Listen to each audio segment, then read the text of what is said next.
This week on Myths and Legends, we're back in the journey to the West with the Monkey King, and you'll see that if your pet sheds tiny, angry versions of itself, well, that might be a problem, and that you shouldn't talk to strangers, unless those strangers are suspiciously walking alone up the most dangerous roads possible.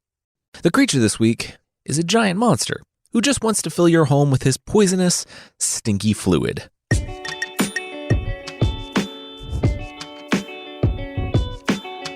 This is Myths and Legends, episode 218, Enter Sandman. This is a podcast where we tell stories from mythology and folklore. Some are incredibly popular stories you might think you know, but with surprising origins, and others are stories that might be new to you, but are definitely worth a listen. Previously on the podcast, we've tracked the monk, Xuanzang, as he was recruited by heaven to journey to the West, to retrieve scriptures from a faraway temple and redeem the world. On that journey, he was joined by Sun Wukong, a flying, shape-shifting, staff-wielding magical monkey king, Pigsy, a super-strong pig man with a rake, and Yulong, a dragon in the shape of their horse. When we last left Xuanzang, he was being carried away by a tiger demon to the lair of a demon king. We'll jump forward a little bit. After Pigsy and the Monkey King killed the tiger demon, and now Monkey is fighting and winning against the boss, the demon of the Yellow Wind Mountain.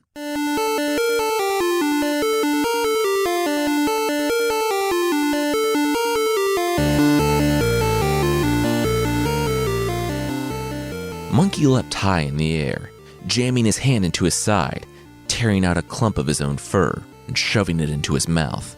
As he chewed, he narrowed his eyes at the Demon King, lumbering from his cave, armored with a sword in hand. They had been battling for 2 hours, but this was going to end now. Monkey spat the hair into the air, and each one turned into a small Monkey King, like 1/4 the size of Sun Wukong. Sun Wukong's eyes flashed, and he grinned. "All right, monkey babies, let's tear this demon to pieces." The cloud of angry Monkey King babies hung suspended in the air, and then descended like a storm onto the Demon King.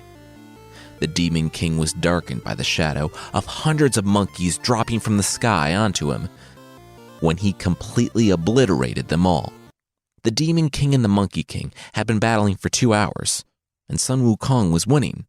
He was winning so handily that he had decided to do a victory lap and create hundreds of tiny clone monkeys to storm the Demon King's fortress and root out every last little demon, like that green army of the dead in Lord of the Rings. Unfortunately, that gave the Demon King time to get his last, best weapon ready. He had summoned the Yellow Wind. Sun Wukong didn't know it, but it had been traveling east for a few minutes by this time, leveling forests, capsizing ships, and tearing houses apart. By the time it found Sun Wukong, staff out, ready to give a fatal blow to the Demon King, it was strong enough to immediately knock the hero unconscious and scatter his monkeys on the wind. Pigsy caught Sun Wukong, threw him on the back of the horse, and took off before the Demon King made it down to them.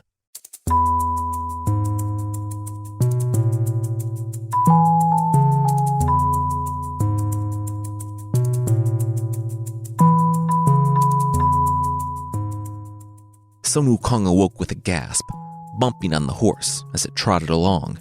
The Monkey King felt his side, expecting a bald spot. "Yeah, all your hairs returned and put themselves back in your side. Pretty cool to see," Pigsy said, and then looked at Sun Wukong in the face.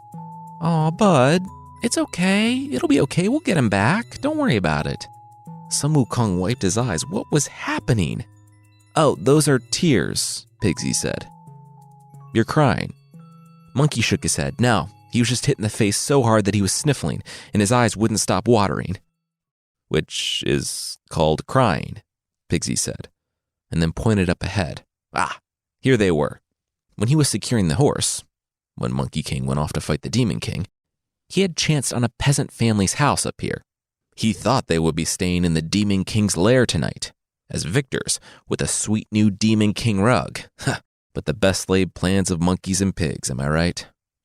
Monkey shook his head and wiped his eyes. That wasn't the saying. Anyway, when Monkey didn't wake up, he figured things were more dire and that they should find shelter, so here they were. Pigsy pounded on the door, politely demanding that they open up and provide them with hospitality. They were monks in service of the monk in service of the Tang Emperor. An old man hobbled to the door and looked at the pair. He apologized for taking so long to get there. He lived high up in the mountains, and he thought it was bandits or something. He looked at what could best be described as a pig demon, a dragon horse, and a crying monkey. This was better. Pigsy thanked him, and Monkey asked if there was an eye doctor nearby. He had been hit by this yellow wind, and now his eyes wouldn't stop watering. "Oh, that's called crying. You're crying," the old man said to the Monkey King, who said no, he had a condition from being hit by the yellow wind. The old man said his condition was not being real with himself. It's okay to cry, but yeah, he had some medicine for the monkey's eye infection? Sure, let's call it that. Come on in. They entered the hut, and the old man hobbled back to another room, where he fetched a vase and pulled out the stopper, using a small jade pin to scoop out some of the ointment that definitely wasn't a placebo. Sun Wukong was in rough shape after what had started out as an easy day of dozens of miles of hiking over mountains. After Monkey's loss, though, he was exhausted, took a bit of food, and fell asleep to the sounds of Pigsy asking for seconds, thirds, 14ths, and 35ths on dinner.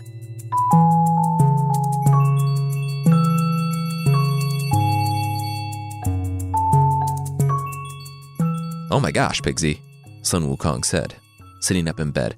"But I'm not just cured, but whatever that old man had must have been super-powered. I can see through the walls of the hut and out into the forest." Pigsy sat up and looked around. "Oh, that was because they were actually asleep in the forest. The hut was gone." Monkey looked around. Oh, it was just normal eye ointment then. It was true. The hut was gone. They both quickly deduced that the old man had been a supernatural helper sent by heaven to aid them in their time of need. I mean, they should have seen through the mysterious old man living by himself on top of a mountain trope, but they had a long day. They were grateful that heaven had stepped in. All right, time to go back. Pigsy stopped Sun Wukong. "Look, those were evil demons who ate humans, right?" Monkey nodded, yeah. Pigsy asked what the odds were that their master was still alive in there. Ugh, Monkey grimaced. Not great. "So, if through no fault of our own he happens to get eaten by a demon, we're off the hook, right?" Pigsy asked. I mean, redemption arc fulfilled. Monkey said that their one job was defending him and escorting him to the west. So if he was eaten by a demon, it was kind of nothing but their fault. Pigsy shook his head. He's on a dangerous journey through the wilderness. Being eaten by demons is basically natural causes. Monkey rolled his eyes and told Pigsy not to worry. He wasn't going to try to attack the Demon King head on again. He didn't know what else that guy had up his sleeve. He was going to go do some recon first. In a flash, Monkey was no longer a monkey, but a mosquito. He buzzed that he would be right back. A message that Pigsy neither heard nor understood, and made his way off to the Demon King's lair.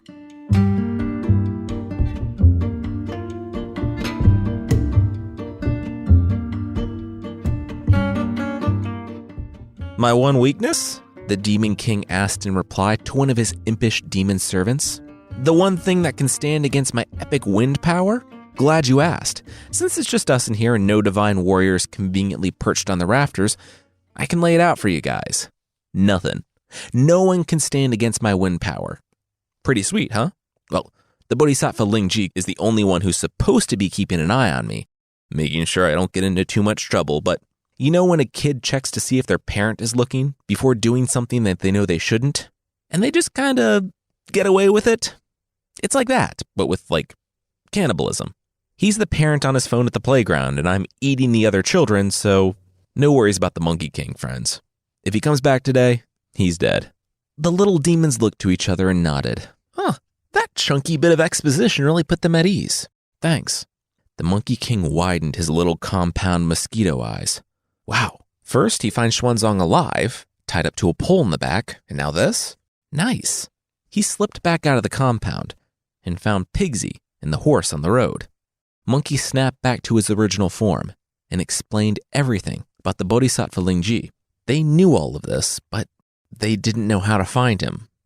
That was when they heard a cane clicking up the road behind them. The pair turned and saw an old man with flowing hair and a beard, just walking up the mountain road by himself. No packs, no towns or settlements or huts anywhere nearby, just going in the direction of a dangerous demon king and passing by our protagonists in their time of need. Monkey looked at Pigsy. The old man nodded a hello as he passed, and Monkey and Pigsy bowed. The old man passed and then paused, turning around. So, where were they from? What were they doing so far out in the wilderness? Did they want to ask him anything, or? Monkey shook his head. No, he was good. Just kidding. Monkey was sure that the old man wandering the wilderness with an impeccably combed and conditioned beard? Wow, smelled great. Monkey was sure that this old man had no idea, but their master had been kidnapped, and they needed the help of Bodhisattva Lingji. The old man chuckled. Wow, what a coincidence! But, as the old proverb says, if you want to know the way, hear what the tourists say. Monkey scratched his head, and removed a few lice. Delicious. That was a proverb that was actually in Journey to the West? Maybe it was the translation, because that seemed counterintuitive to any experience anyone has had with or being a tourist. But, whatever. Did the old man happen to have the information they needed at the exact moment they needed it? The old man smiled and nodded. He did. Lingji was currently lecturing on the sutras on the Little Sumeru Mountain, 3,000 miles to the south. The old man pointed to the sky, just about in that direction if someone was going to ride there on a cloud immediately. But then he tried to play it off, just like a guess or something. Both Pigsy and Sun Wukong looked in the direction that the old man pointed, and when they looked back, he was gone, replaced by a slip of paper. Pigsy snatched up the piece of paper and turned. Older brother, that guy? He was from the heavens the whole time. Pigsy put his hoof to his head and tried to do the little mind-blown thing, but he has hooves, so he just touched his head.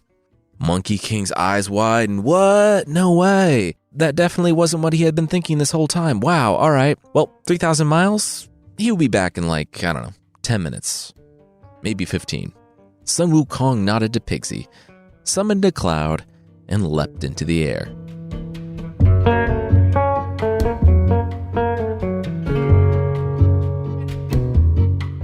Boom, superhero landing. Monkey King said a few minutes later, when he finished traveling almost a tenth of the circumference of the earth and crashed down in the middle of a lecture, a few monks rushed to him, asking him what the meaning of this was. And Monkey said that he was the pilgrim Sun Wukong, guardian of the Tang monk, who had been tasked with retrieving the scriptures from the Thunderclap Temple in the west. It was like the main plotline right now for everyone in the world. The monks gasped and rushed to get their master. Lingji ended his lecture early, and, amidst the softly blowing spring winds on the mountain peak, he greeted Sun Wukong as the Monkey King bowed.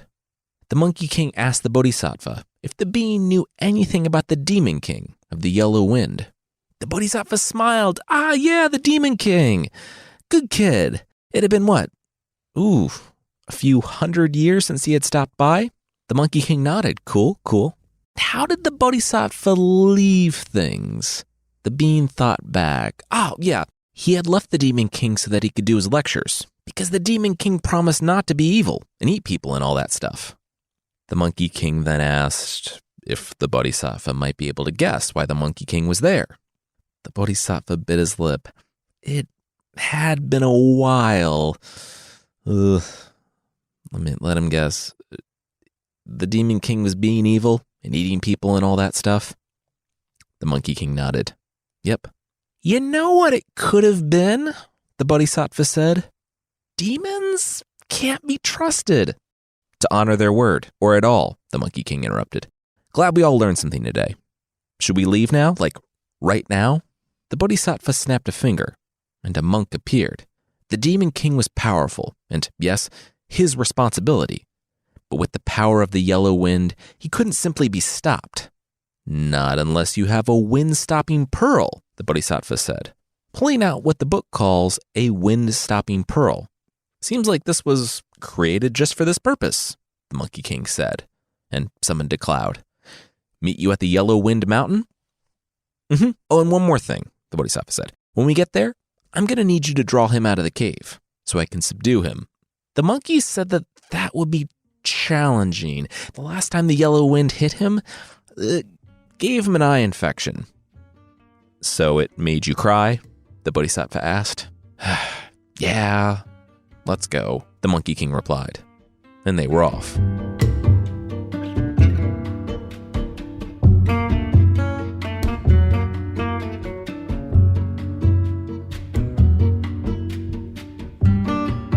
What did you do to my door? The Demon King shrieked at Sun Wukong. The Monkey King looked at the door he had just shattered to gravel. Through the debris the Demon King had just walked. Did he need to spell it out? The Demon King said that the Monkey King was so dead. He waved his hands, and somewhere far off, the wind picked up. Monkey looked at the Demon King and started to run, but the demon shook his head. Oh no, the monkey didn't. He started this. He was going to stick around to be killed by some wind. He took off after the monkey, and in under a minute, he found himself looking up at the Bodhisattva, floating in the sky. Hi. So the thing is, the Demon King started, but the Bodhisattva wasn't playing. The being tossed his staff down, and it turned into a golden dragon, palmed the Dragon King's head, as the story says, and whipped him around like a rag doll, like Hulk whipping Loki around in the Avengers.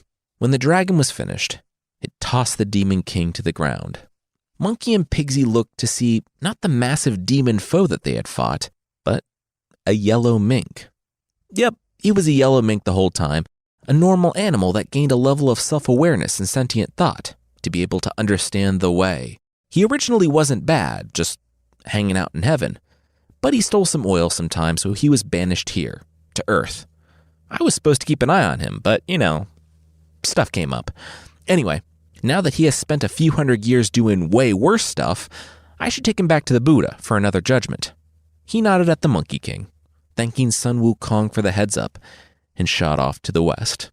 Inside the lair, Pigsy and Sun Wukong found that the little impish demon hordes the Monkey King had commanded were nothing more than deer, foxes, hares, and other forest creatures that he had recruited and transformed to do his evil bidding, like some sort of cosmic Dr. Robotnik. Monkey and Pigsy weren't as understanding as Sonic and just killed all the animals with their rake and their rod. Had to be sure, I guess. They found their master tied to a pole in the back of the hideout. They cut him loose, and at last, they could be on their way again.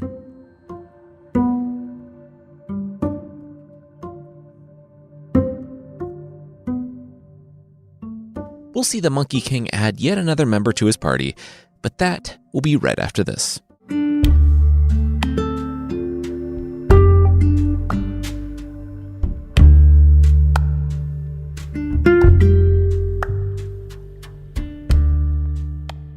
The trio, and their incognito dragon horse, had a rare summer without incident, which was a nice change of pace after the constant incidents since Sanzong left the Tang Emperor. Now, they stood at a roadblock on their journey to the west, in that the road was no more. They walked up to a churning, violent river. It's 800 miles wide, Sun Wukong said, after a tasteful superhero landing.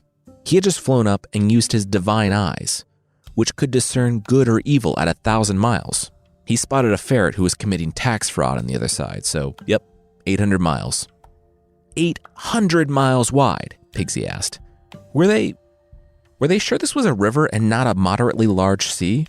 That's like half of the Mediterranean, almost twice as wide as the Black Sea. And since when do ferrets pay taxes? I thought they were exempt.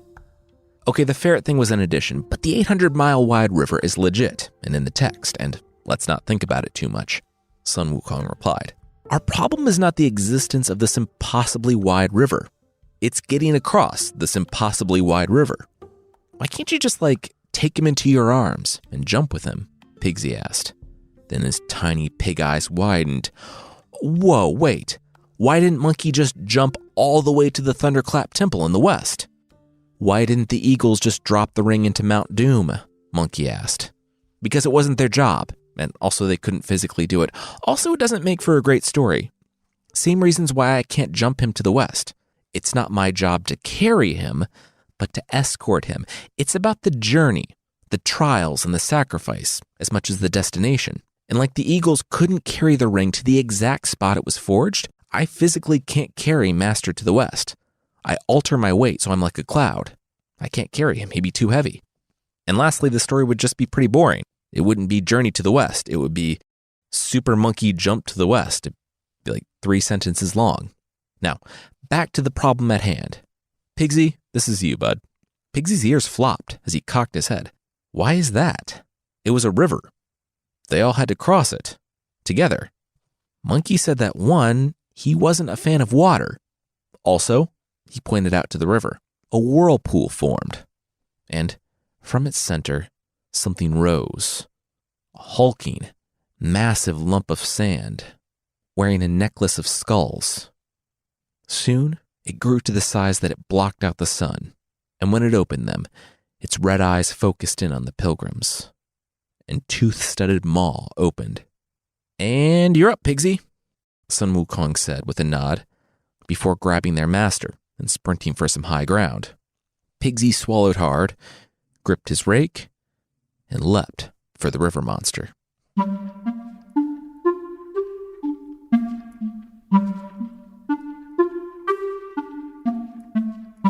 The Monkey King, aroused to fury by Pigsy battling the sand ogre, and frustrated that he hadn't had a chance to play with his staff over the past few months, whipped it out, as the story says, and it grew in his hands. Xuanzang was uneasy. All that exact phrasing was in the Journey to the West? Yikes.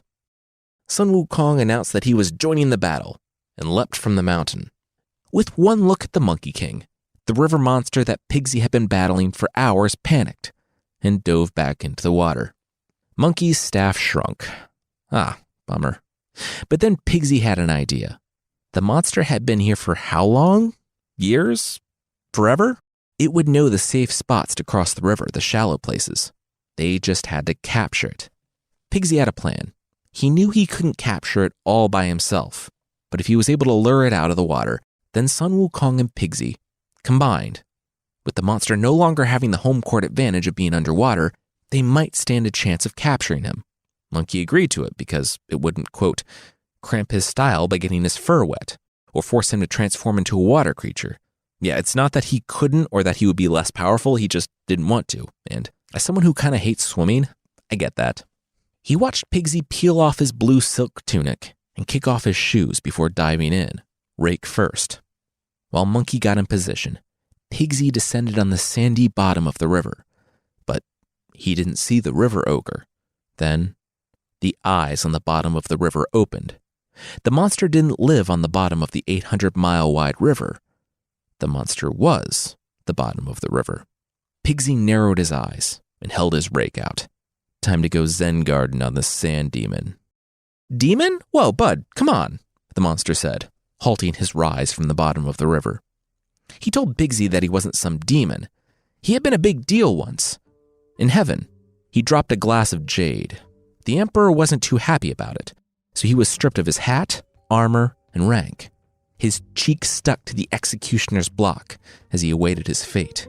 Only one immortal stepped forward to pardon him, and as his punishment, he was cast down to the shores of the Flowing Sands River, this river, to await... Oh, I'm sorry, am I boring you?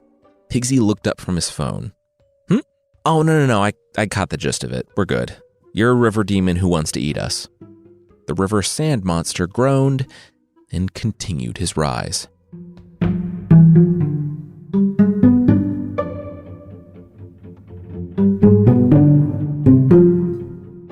Oh no, I'm so defeated. I'm running away, Pigsy yelled at the bank of the river. In an instant, Monkey was flying through the air, staff out. The sand monster took yet another look at Sun Wukong and ducked back underneath the water. Seriously, you couldn't wait 30 more seconds for me to draw him out so we could trap him? Pigsy shouted. Then, with a headshake, he said he'd try again. Just another 2-hour-long fight, no big deal or anything. Under the water, Pigsy pointed his rake and oinked out a challenge for the river monster, who just sat there as eyes on the bottom of the river, looking up at Pigsy. Oh, no thanks. Pigsy didn't understand. He was a river demon. Didn't he want to, attack travelers and eat them? Oh, what if Pigsy attacked him first? The sand laughed. If Pigsy could find him, it was an 800-mile-wide river. He was probably all right. Also, he heard the pig yelling at the monkey about drawing him out, so no, leave him alone. Well, what if we just cross the river and be on our way, huh? What then? Huh? Pigsy sneered. The sand exhaled. Look, cross the river, don't cross the river. The monster didn't care. Pigsy attacked him. Besides, if they could cross the raging river, they would have done it by now. Now, if Pigsy would excuse him, he was going to take a nap. He's napping, Pigsy told Sun Wukong, who told the pig to get back down there and fight him. Pigsy yelled back that he had just spent the past hour raking the bottom of the river, and while it was surprisingly calming and meditative, there was tens of thousands of square miles of river, and the monster was sand. He could be anywhere. They needed a new plan. They both looked at each other, looked to the sky, to the river, back to each other. Well, they mulled it over for 40 seconds. Can't say they didn't try. Guanyin? Guanyin. Like me, when I bump into any challenge in a video game because I'm in my 30s and who has the time to figure stuff out, they did the equivalent of me pulling out my phone and looking up a walkthrough. The Bodhisattva Guanyin was the one who started them on this journey, inspiring Xuanzang and recruiting Sun Wukong, Pigsy, and their dragon horse who never gets any lines. Sun Wukong somersaulted to heaven, and in an instant, he was in Guanyin's waiting room. He checked in, and before he was through the first article in an anachronistic magazine, he was informed that she would see him now. Nice to see you, Sun Wukong, she said. But I do have to ask, why are you here and not doing the thing I recruited you to do? You literally have one job. Why are you not there? Guanyin asked. Monkey told her to relax. The monk was relaxing on a riverbank, not being held captive by a mink demon. That was something that never happened. But they had come to an 800-mile-wide river and needed some help getting across it. Also, there was a sand monster that was being really mean. Sand monster, the Bodhisattva replied. And when you confronted this guy, you mentioned that you were escorting the scripture pilgrim to the Thunderclap Temple in the west. Monkey said that he didn't do it, but he was almost certain that Pigsy would have. I mean, that was a key piece of information. He was 99% sure it came up. Let's say 70%. He looked to the ground. He should go. Guanyin nodded, and Monkey left.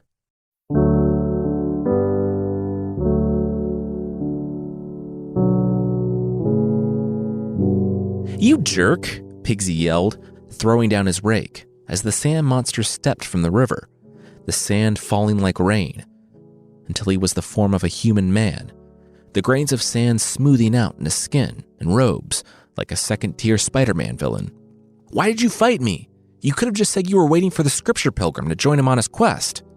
The sand monster, Sha Wujing, who will go by the nickname Sandy on this podcast and in some tellings of the story, said that none of this was his fault. They attacked him and then followed him home and kept attacking him, and they're the good guys?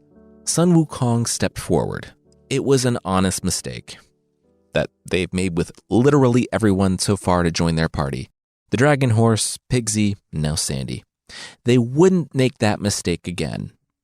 Of course, this was the last supernatural hero to join their party, but they didn't know that.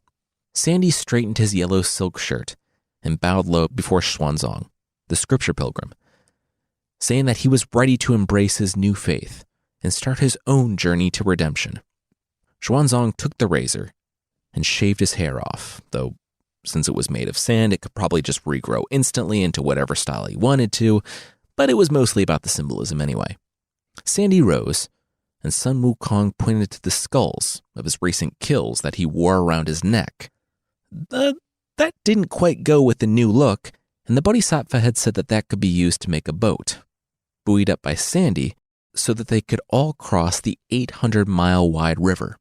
With 3 of them in the boat, that was actually Sandy, carrying them along, and Monkey riding on a cloud behind them, they shot across the river like an arrow, which, an arrow flying about 225 feet per second, the 800-mile trip only took them about 5 hours.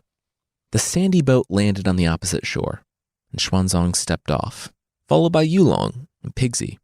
Monkey stepped down from his cloud, and, with a wind from heaven, the skulls on the boat turned black and blew away like dust. From the water, Sha Wuzing, Sandy, formed, and the 5 heroes, their party now complete, continued together on their journey to the west.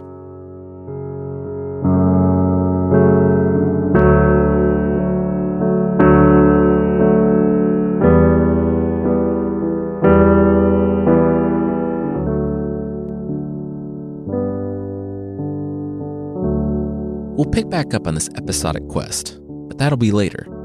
Next week, we'll actually be telling the fairy tales I meant to tell this week. I found a better version of one of the stories I had ready, so I switched these episodes to give the other one more time. If you'd like to support the show, there's a membership thing on the site. For less than the price of a frog-shaped soap named Steven, you can get extra episodes and ad-free versions of the show that are not a frog-shaped soap named Steven. Check out support.mythpodcast.com for more info on the membership and not a frog-shaped soap named Steven.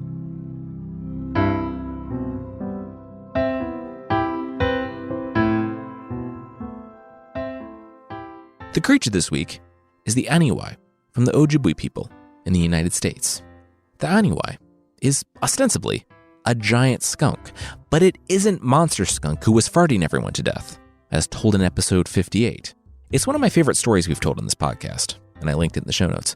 The monster skunk who farted everyone to death, that being the name of the story, was a mindless beast who blew through towns, like literally blew through towns and blew them apart with his farts. The Aniwi, however, was the first skunk ever to exist. I've always thought that most animals would be terrifying if, I was shrunk down or if they were enlarged, and the Aniwi basically confirms that suspicion, because while a normal-sized skunk is a pest and might get aggressive when cornered, a massive skunk is just a jerk. The skunk, while being a scavenger, is also an omnivore, and the only reason it limits its prey to things smaller than it is because that's the smart thing to do. When everything, however, is smaller than the skunk, well, then you have a problem. When people are the size of mice to the Aniwi, it doesn't have a problem walking around, listening at some caves, and if it hears voices inside, turning around and spraying. I don't know if it's the vapors or the actual fluid that kills the people in the cave, but it's definitely one of those two things. I don't really need to know the answer, and it kind of doesn't make being blown to bits by an explosive skunk fart sound too bad.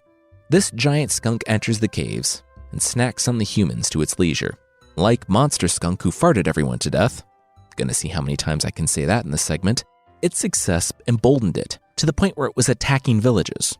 You can get enough warning if a giant skunk is coming to evacuate, so that's what the people of one village did. And when the giant skunk arrived, it found only one infirm older woman sitting in a hut. He tore the roof off and looked with pity on the old woman, demanding to know where the people who abandoned her had gone. She refused to speak, so the giant skunk nodded.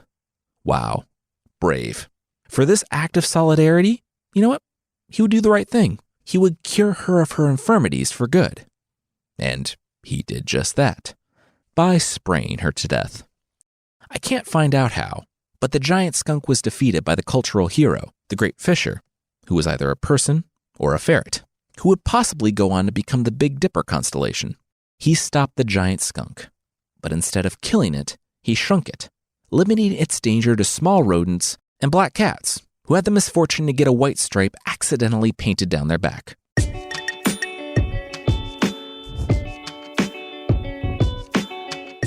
That's it for this week. Myths and Legends is by Jason and Carissa Weiser. Our theme song is by the band Broke for Free, and the Creature of the Week music is by Steve Combs. There are links to even more music in the show notes. Thank you so much for listening, and we'll see you next time.